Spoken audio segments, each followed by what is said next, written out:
কি হয়েছে, চোখে কেন পানি? বাচ্চা দুটি যেমনি বলেছিলেন, ওই মস্কুর দারোগা বলে, বাবারে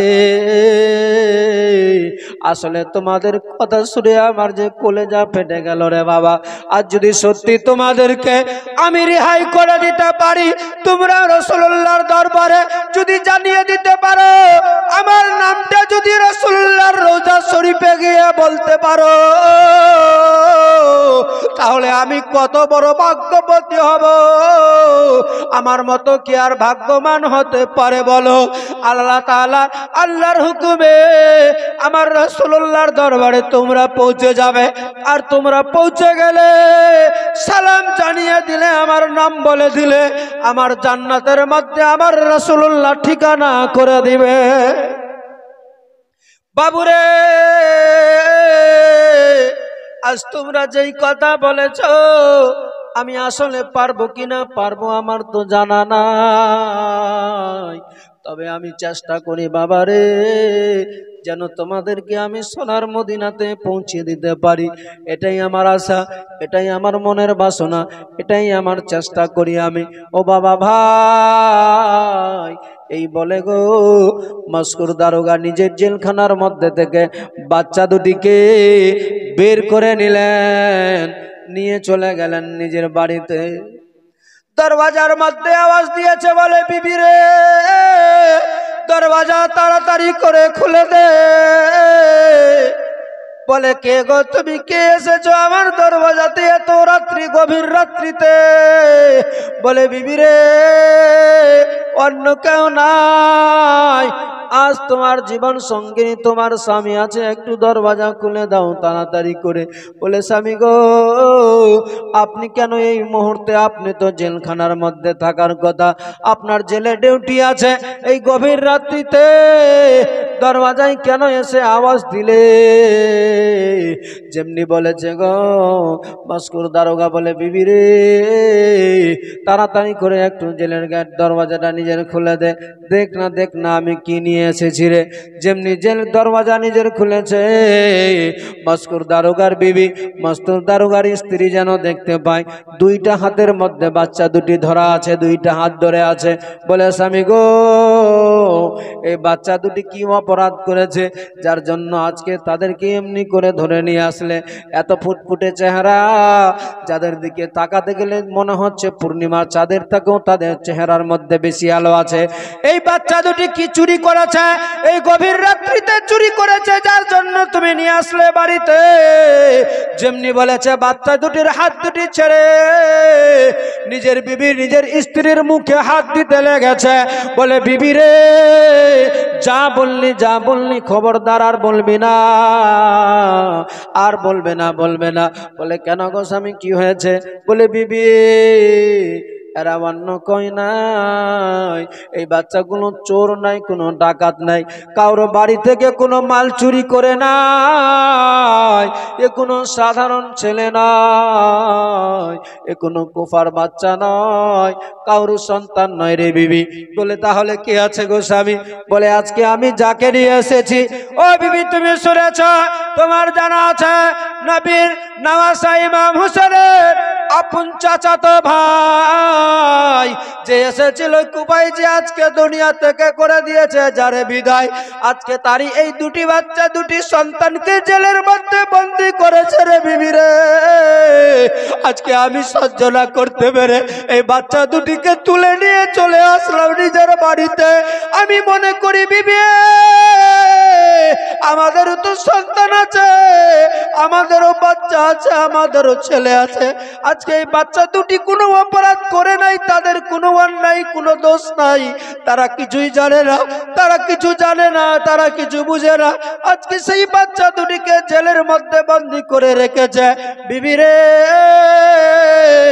আমি তাদেরকে আজকে জেল থেকে রিহাই করে সোনার মদিনাতে পাঠাতে চাই, তারা যেন অতি সহজে সোনার মদিনাতে চলে যায়। বলে বাবা স্বামী যদি তাই তাই আপনার আশা, তাই আপনার মনের বাসনা, তাহলে আপনি কেন এমনি করে এই বাচ্চা দুটিকে আবার ফেরত নিয়ে চলে আসলেন বাড়িতে? বলে বিবি রে, আজকে তুমি নিজে মনে করো নিজের জীবনটাকে ধন্য ভাবো, আজকে আমি তোমার একটু সুযোগ করে দিলাম। আমি জানি না এই বাচ্চাগুলিকে কে খাবার দিয়েছে কে দেয়নি আমার তো নাই জানা রে বিবি। তার বাবা নাই, তার মাও নাই, তার বাবা দুনিয়া থেকে নিয়েছে বিদায়। বাচ্চা দুটির পায়ের দিকে তাকাই বিবি রে, বাচ্চা দুটির পায়ের দিকে তাকানো যায় না।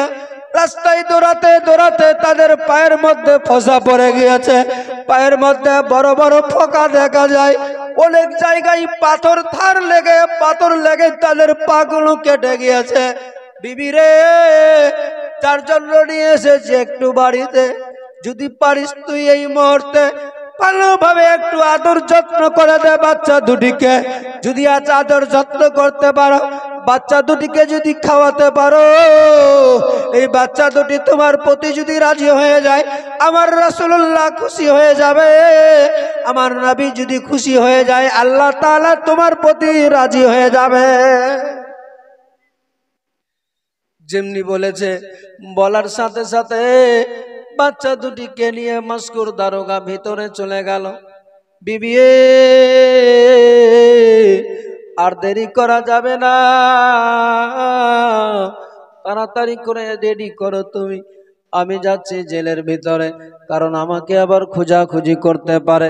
তাই আমি তোমারে বলি বিবি রে, যতটুকু পারো একটু আদর যত্ন করে দিবে, ভালো করে আদর যত্ন করে তাদেরকে খাওয়িয়ে রেডি করে নিয়ে আসো। বেশি সময় নাই, বেশি টাইম নাই হাতে, অল্প সময়ের মধ্যে নিয়ে চলে যেতে হবে, কারণ বেশিক্ষণ যদি দেরি করা যায় তাহলে সবাই জেনে যাবে, আর জেনে গেলে আমাদের তো জীবন যাবে, শেষ পর্যন্ত বাচ্চা দুটিরও জীবন চলে যাবে। তাই আমি যাচ্ছি জেলখানার মধ্যে। মস্কুর দারোগা চলে গেলেন জেলের গেটের কাছে শুধু চিন্তা করে, গেটের কাছে শুধু চিন্তা ভাবনা করে, আল্লাহ কেমনি করে আমি মুসলিমের বাচ্চা দুটিকে মদিনায় পাঠাই, কেমনি করে তাদেরকে রিহাই করা যায়, কেমনি করে তাদেরকে বাঁচিয়ে নেওয়া যায়। এই ভাবতে ভাবতে ভাবতে ভাবতে সিদ্ধান্ত নিয়ে নিল বাবা, যে আমার তো একটা ভাই রয়ে আছে, যে কাদসিয়া নামক জায়গাতে ডিউটি করে, গভর্নর হিসাবে সেই জায়গাতে আছে, সিকিউরিটি হিসাবে সেই বর্ডারের ধারে আছে। আমি যদি আমার ভাইয়ের কাছে একটা কোনো চিঠি কিংবা নিজের আঙ্গুঠিটা পাঠিয়ে দিই, আর এই বাচ্চা দুটি গিয়ে যদি নিজের আমার আঙ্গুঠিটা আমার ভাইকে দেখায়, তাহলে আঙ্গুঠিটা দেখে চিনতে পেরে যাবে। বাচ্চা দুটি যদি বলে আমাদের পাঠিয়েছে মদিনার রাস্তা দেখাতে, একটু দেখো আমাদেরকে মদিনার রাস্তা কোথায় আছে দেখিয়ে দাও, আমরা চলে যাব মদিনাতে, তাহলে হয়তো আমার ভাই শটে তাদের মদিনার রাস্তা দেখিয়ে দিবে। অতএব বাচ্চা দুটি শটে মদিনায় চলে যাবে। এই সিদ্ধান্ত নিয়ে চলে গেলেন বাবা বাড়িতে। যেমনি বাড়িতে গিয়েছে, বাচ্চা দুটির সঙ্গে বাচ্চা দুটিকে নিয়ে যাবে, কিন্তু দেখুন না বাবা ভিতরে কি ঘটে গেল। বাচ্চা দুটিকে নিয়ে ঘরের মধ্যে মস্কুর দারোগার বিবি, মস্কুর দারোগার স্ত্রী নিয়ে গিয়েছে ভিতরে, একটু পানি গরম করেছে। বাচ্চা দুটির পায়ের মধ্যে অনেক আঘাত হয়েছে। বাবা আপনি একটু ভেবে দেখুন তো কেমন আঘাত ছিল তাদের। যেমন ধরুন পাথরগুলো, যেসব পাতল পাতল পাথর আছে গো, সেই পাতল পাথরগুলো যারা কোনোদিন খালি পায়ে চলেনি, যে বাচ্চাগুলো পাথরের নরম হয়েছিল, গোলাপের মতো তাদের চেহারা ছিল, মোমের মতো শরীরটা ছিল, যখন পাথরের মধ্যে পা পড়েছে ওই পাথরটা লেগে পাটা কেটে গেছে। অনেক রাতের অন্ধকারে চলতে গিয়ে কাটা পর্যন্ত ঢুকে গেছে, ওঠাতে পারে নাই। আল্লাহ কেমন ধৈর্য শক্তি দিয়েছিল তাদেরকে। তারপরে পায়ের মধ্যে ফোকা পড়েছে, জীবনটা শুধু বাঁচাবেন বলে তারা সোনার মদিনাতে যাবেন বলে শুধু এই টার্গেট ছিল মনে, যার জন্য তাদের এত কষ্ট হলো, এত দুঃখ পেল বলে তারপরও সব ভুলে গেল। যার জন্য মস্কুর দারোগার স্ত্রী একটু পানি গরম করে বাচ্চাদের পায়ের মধ্যে দিবে, একটু পাটাকে ধুয়ে দিবে। যেমনি পা দুটোকে ধোয়ার জন্য বাচ্চা দুটোকে উঁচু জায়গাতে রেখেছে বাবা গো, যেন পা দুটি ধুয়ে দেওয়া যায়। একটু গরম পানি নিয়ে একটা কাপড় ভিজিয়ে যেমনি পায়ের মধ্যে লাগিয়েছে, বাচ্চা দুটি মা মা করে চিৎকার করতে লেগে গেল। ও মা ছেড়ে দাও, মা ছেড়ে দাও, আমাদেরকে আর কষ্ট দিয়ে না মা, আর সহ্য করতে পারি না মা, আর যে জ্বালা সহ্য করা যায় না মা, কারণ আমার ভালো লাগে না গো মা। তুমি সব দেখতে পাচ্ছ নিজের চোখ দ্বারা গো মা। পায়ের মধ্যে ফোকা পড়েছে, পায়ে অনেক কাটা ঢুকে গিয়েছে। মস্কুর দারোগার বিবি দুইটি বাচ্চার পা থেকে কয়েকটা কাটা ছিল, সেইগুলো বের করে নিল। প্রচুর নয়নে কেঁদেছিল বাচ্চাগুলো, অনেক কান্না করেছিল। কিন্তু তারপরও মস্কুর দারোগার বিবি ভাবছিল যদি কাটা থাকে তবে রাস্তায় চলা খুব কঠিন হয়ে যাবে, পারবে না চলতে, পাগুলো ফুলে যাবে। যার জন্য যদি কাটাটা বেরিয়ে যায় তাহলে তাদের জন্য চলা খুব সহজ হয়ে যাবে। এই বাচ্চাগুলোকে আদর যত্ন করে। বাচ্চা দুটি বলে মা গো আর পানি দিও না মা, দিও না, দিও না, দিও না মা, আমরা যে আর সহ্য করতে পারি না গো মা, আর পারা যায় না মা, আর কোনো মতেই থামতে পারি না মা। বলে দিয়ে বাবা লাস্টের দিকে বাচ্চা দুটিকে ঘরের উপরে একটা চকির মধ্যে বসিয়ে দিল। রুটিগুলো বিসমিল্লাহ করে বাচ্চাদের মুখে দিতে গেল। যেমনি বিসমিল্লাহ বলে মুখে দিবে, যেমনি বিসমিল্লাহ বলে মুখে নিয়েছে, হঠাৎ করে নিজের আব্বার কথা মনে পড়ে গেল। বাচ্চা দুটি বলে মা তোমার খাওয়া নিয়ে যাও মা, আর খাবো না মা, খাবো না। কেন খাবে না বাবা, কেন খাবে না বলো? বলে ওগো মা আমাদের মা নাই, মায়ের আদর যত্ন বলে আমাদের তো জানা ছিল না, আজকে বুঝতে পারলাম মায়ের আদর যত্ন কারে বলে। ওগো মা আমার আব্বা আমাদেরকে ছেড়ে চলে গিয়েছে, আমার আব্বা খেয়েছে কিনা আমাদের নাই জানা, আমরা তাই খাবো না, আমরা খেতে চাই না।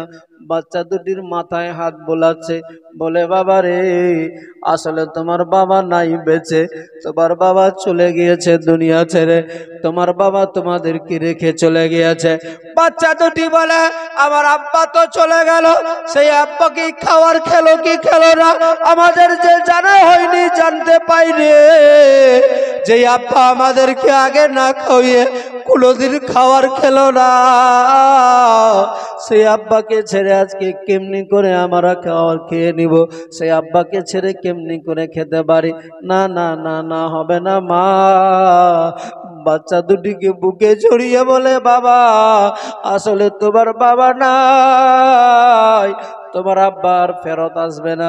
যদি তোমরা জীবন বাঁচাতে চাও, তোমরা যদি মদিনায় যেতে চাও, তাহলে একটু খাবার খেতেই হবে, নচেত তোমরা রাস্তায় চলতে পারবে না। আর যদি রাস্তায় চলতে না পারো তাহলে জালিমদের হাতে ধরা পড়ে যাবে। এই কথা বলে বাচ্চা দুটিকে সান্ত্বনা দিয়ে মুখে দিলেন খাবার। বাবা খেতে পারে না, তবু একটু খাবার খাবে বলে বিসমিল্লাহ বলে শুরু করলেন। দু একটা লুকমা পরা নেওয়ার পরে বলে না মা আর খাবো না, হয়ে গেল, আর খাওয়া যায় না মা, ভালো লাগে না, ভালো লাগে না। বাবাকে হারিয়ে ফেলেছে, এমনিতে ভালো লাগে না। মা খাওয়ার কমপ্লিট হয়ে গেল, মস্কুর দারোগা গেটে এসে হাজির হয়ে গেল। যেমনি হাজির হয়েছে বাবা, সেই সময় বলছে বিবি রে বাচ্চা দুটি রেডি হয়েছে কিনা বল তাড়াতাড়ি করে। হ্যাঁ গো স্বামী রেডি হয়ে গেল, দাও তাড়াতাড়ি করে, দেরি করা যাবে না, এক্ষুনি আমি হয়ে যাব রওয়ানা। বাচ্চা দুটিকে তাড়াতাড়ি এখান থেকে করে দিব রওয়ানা, নচেত সকাল হয়ে গেলে আমরা যে আর কেউ বাঁচবো না। কেন চাচা তোমাদের আবার কি হবে? বলে আমাদের জীবন বাঁচবে না, আমাদেরকেও মেরে দেওয়া হবে। বাবারে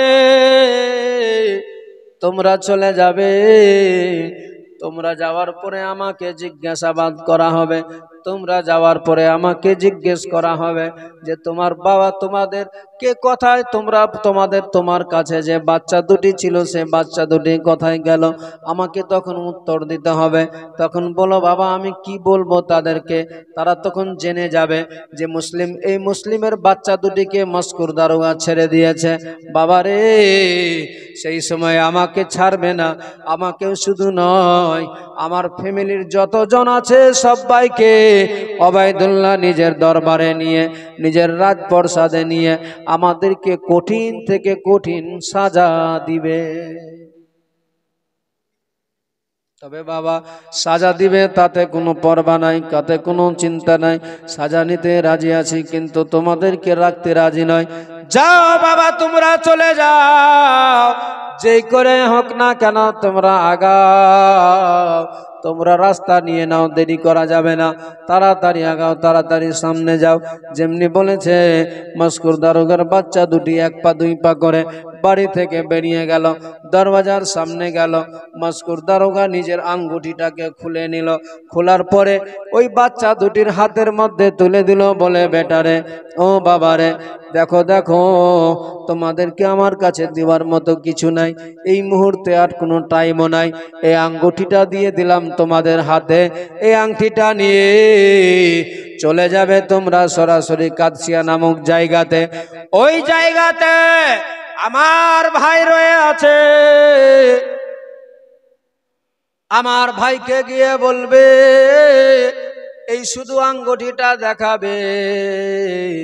তখন তারা সে জিজ্ঞেস করবে কি বলতে যাও, তখন বলবে আমরা মদিনায় যাব, আপনার দাদা আমাদের মদিনাতে যাওয়ার জন্য পাঠিয়েছে। তখন তোমাদেরকে অতি সহজে যাওয়ার রাস্তা করে দিবে। ও বাবা ভাই আঙ্গুঠিটা নিয়ে দৌড়াতে লাগলেন মদিনায় যাবেন বলে, দৌড়াতে দৌড়াতে দৌড়াতে দৌড়াতে রাস্তা শেষ হয় না, কিন্তু তাদের দৌড়ান শেষ হয় না, দৌড়িয়ে যাচ্ছে বাবা, দৌড়িয়ে যায়, যেতে যেতে যেতে যেতে যেতে যেতে ওই মস্কুর দারোগা যে ছেড়েছিল যেই জায়গাতে যে যাবে ওই কাদসিয়া নামক জায়গার কাছে গিয়ে পৌঁছাবে।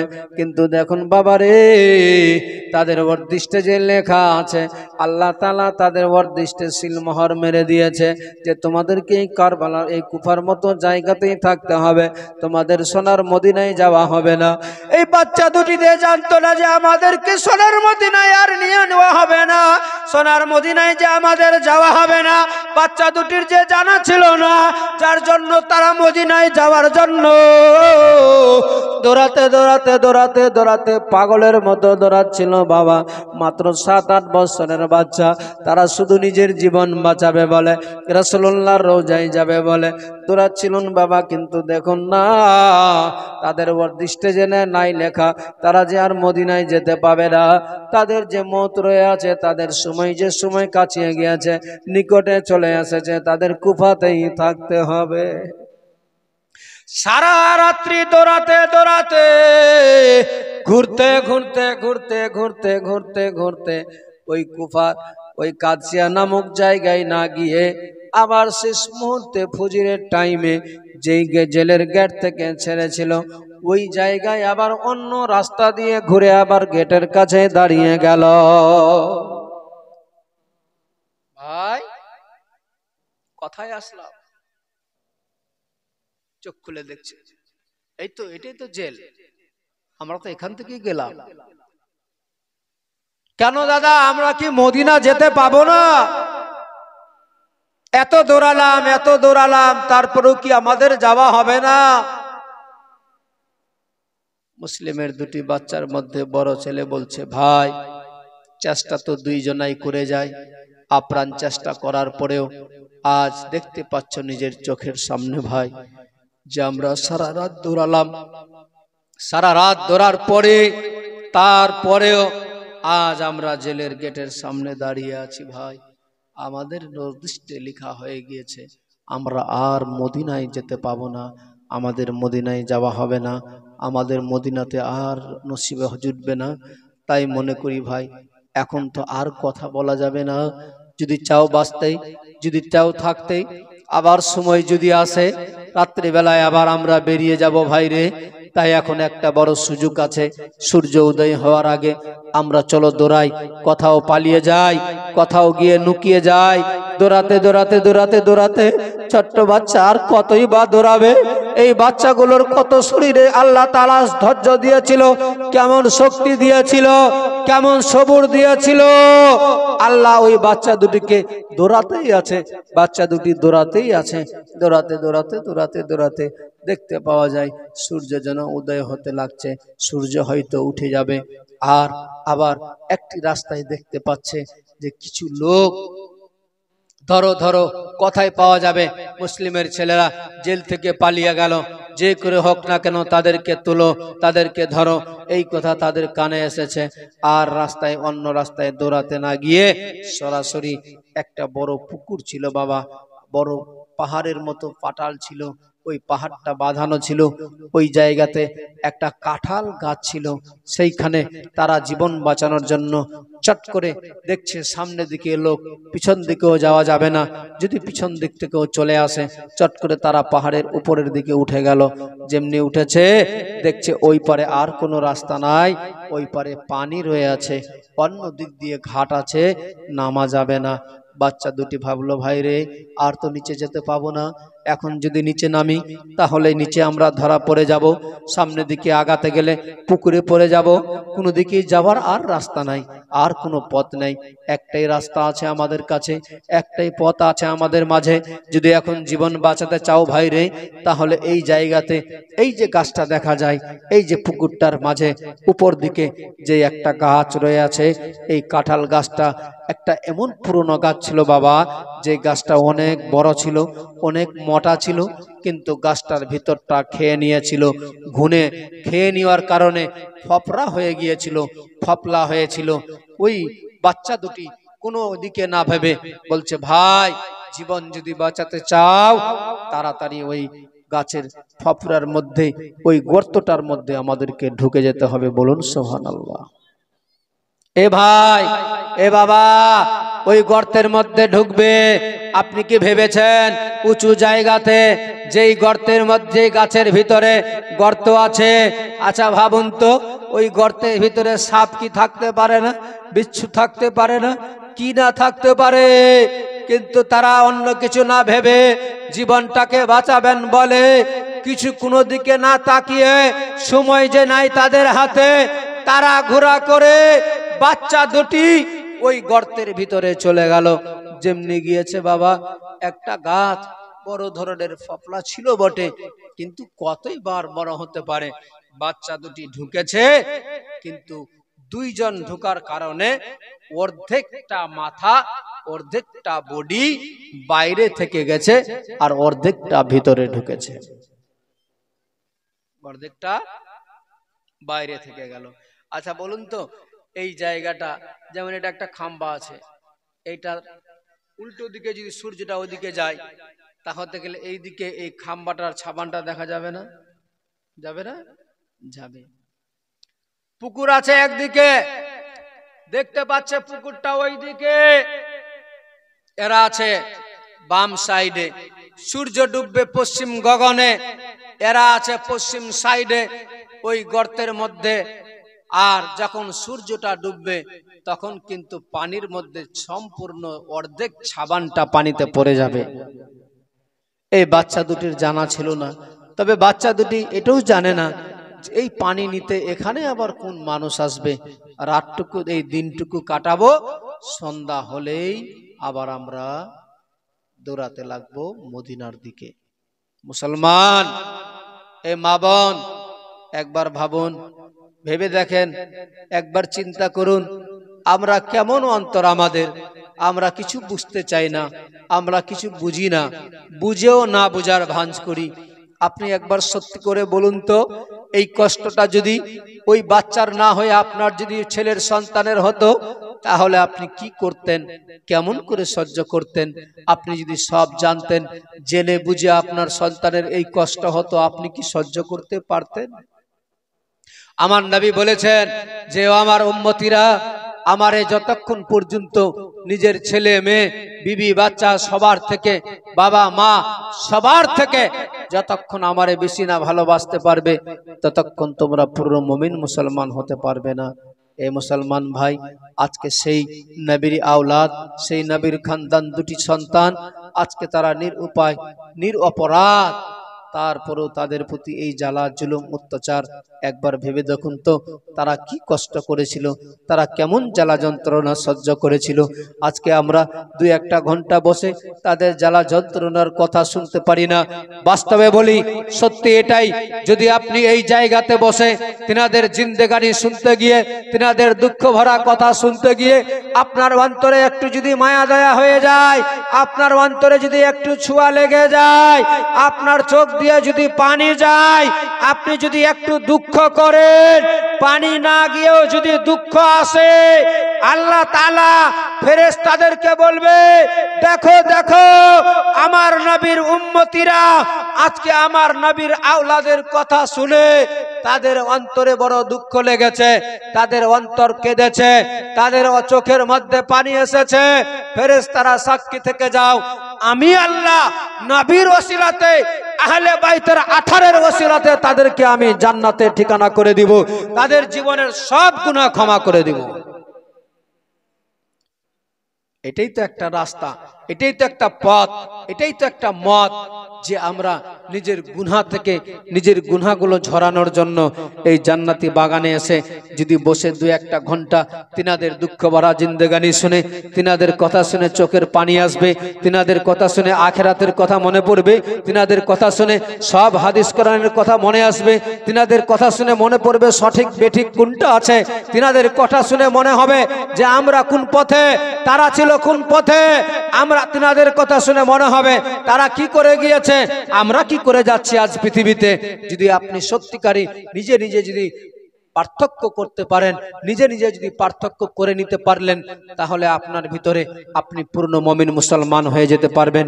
যে নিজে পার্থক্য বুঝতে পারে, যে নিজের ভুল বুঝতে পারে, যে নিজেকে পরিবর্তন করতে পারে, যে নিজের মধ্যে চেঞ্জিং আনতে পারবে, যে নিজেকে সঠিক পথের দিকের পথের প্রতীক হয়ে যেতে পারে, সেই পূর্ণ মুমিন মুসলমান হয়ে যাবে। যে কখনো সঠিক পথে যাবে না, যে সঠিক পথকে নির্বাচিত করে বেছে নিবে না, যে সঠিক পথে চলার চেষ্টা করবে না, আপনি যতই যা করেন না কেন আল্লাহ আপনার প্রতি রাজি হবে না। অতএব আল্লাহ যতক্ষণ সুযোগ দিয়েছে, যতক্ষণ শরীরের মধ্যে জান আছে, যতক্ষণ প্রাণ আছে, ততক্ষণ আমাদেরকে সবাইকে মিলে সব সময় আল্লাহ, এই যে আমি আপনি বেঁচে আছি, এই যে এখানে বসে আছি, এই বসে থাকাটা এটা আশ্চর্য। এই যে বসে আছেন এটা একটা বিশাল ব্যাপার, আশ্চর্য ঘটনা। বসে আছেন, এখনো বসেই আছেন, এখনো আমি যে কথা বলছি, এটা বিশাল ব্যাপার। কেন? মৌত এমন জিনিস কেউ জানে কখন হবে? এই কখন হবে জানা আছে? কোনো টাইম আছে? কোনো টাইম সিদ্ধান্ত নির্ধারিত করা আছে? আছে ঠিকই, কিন্তু আমার আপনার কারো জানা নাই। কিন্তু এই যে বসে আছি, এটা একটা আশ্চর্য। এখনো বসেই আছি, এখনো বেঁচেই আছি, এখনো তার মানে মরিনি। মরে যে যাব এটা সত্যি, কিন্তু কখন মরে যাব কোনো গ্যারান্টি নাই। তারপরে বেঁচে যে আছে এটা আশ্চর্য জিনিস। এতক্ষণ ধরে আমি বেঁচেই আছি, এখনো আল্লাহ আমাকে বেঁচে থাকার সুযোগ দিয়েছে। আপনাকে তো নিজেই ভেবে নিতে হবে যে জীবনটার কোনো গ্যারান্টি নাই, যে জীবনটার কোনো ঠিকানা নাই, যে জীবনটার কোনো টাইম নির্ধারিত নাই। আল্লাহ তাআলা জিবরিল আমিনকে, মালাকুল মউতকে দিয়ে, আজরাইলকে দিয়ে সব কিছু টাইম শিডিউল করে রেখে দিয়েছে আপনার নামে। সিদরাতুল মুনতাহাতে, সিদরাতুল মুনতাহা কোথায় আছে? 7 তবক, 7 নম্বর আসমানে।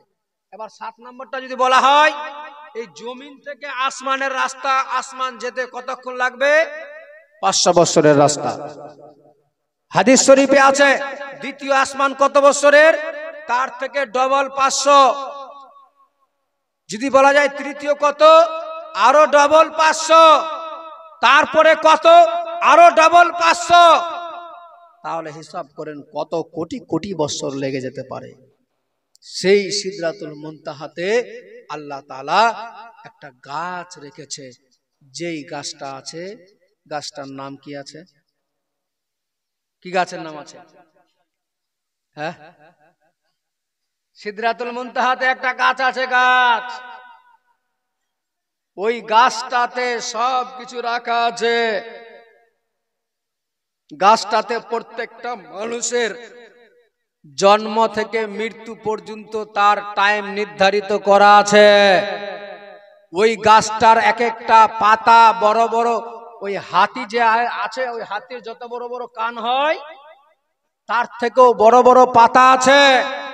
ওই পাতাতে আপনার হায়াত মত সব নির্ধারিত করে দেওয়া হয়েছে। ওই জায়গায় গাছ আছে, সে গাছটার নাম কি আমরা শুনছি, ভুলে যাচ্ছি। 5টা লোকের কাছে 100টা করে টাকা হবে? 100টা করে টাকা আছে আপনাদের কাছে? গাছটার নাম বলে দেব। আছে? দেখি দেন তো, দেখি আছে তো। আজকে নাই, কালকে দিবেন। মা বোনরা যদি পারে, যদি থাকে দিতে পারেন। সিদরাতুল মুনতাহাতে যেই জায়গাতে একটা গাছ আছে, যেই গাছটাতে আমাদের হায়াত মৌত, কতক্ষণ কতদিন বাঁচবো, কতদিনে আমাদের আর টাইম, কতদিনে এসেছি নির্ধারিত করা আছে। কেমনি ভাবে সেই গাছটার নাম বলবো, তার আগে দেখবো 100টা করে টাকা। দেখি আল্লাহর বান্দা কাদের অত শোনার এনার্জি আছে। সুবহানাল্লাহ। দুইজন ভাই, এক ভাই দিয়েছে ওই দিক থেকে 100 টাকা, এক বাবাজি দিয়েছে এদিকে 100 টাকা। আল্লাহ যেন তাদের হাতকে না করে ফাঁকা। আরো এক ভাই দিয়েছে 100 টাকা দান। মওলা বাড়িয়ে দিও মান সম্মান। 100 না 200? 200। সুবহানাল্লাহ। এক ভাই আমার দিয়েছে 200 টাকা দান।